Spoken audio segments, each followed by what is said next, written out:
You've had a lot of moving parts on the offensive line the last couple weeks. Jalen Thomas came in, so Larry Hughes slides into guard. Chad Persley sits out, so Nick slides over. Allen comes in. Are you now the anchor of the offensive line because you're the one who's been in the same place the whole year? I think it's really a team effort. I don't really think it's just because of me being the anchor.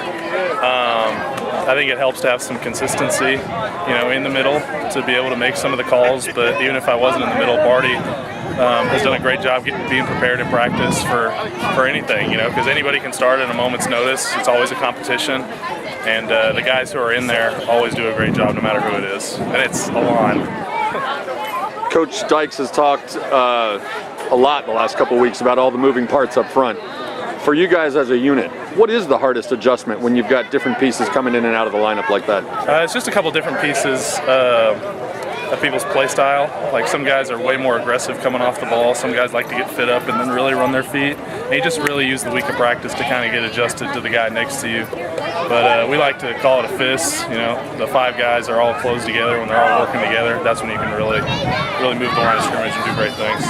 When you move these guys around, you had Alon on your left side at guard. And then you had Larry on your right side, and he's a senior transfer. Does that change the communication at all since he's such a veteran?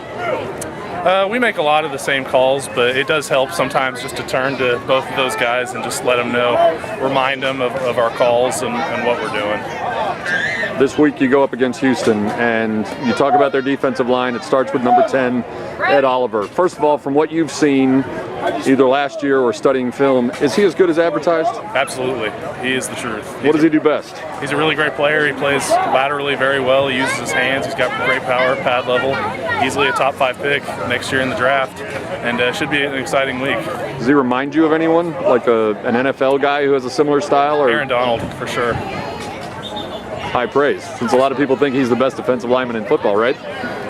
Right. All right, so how do you get ready for a guy like this?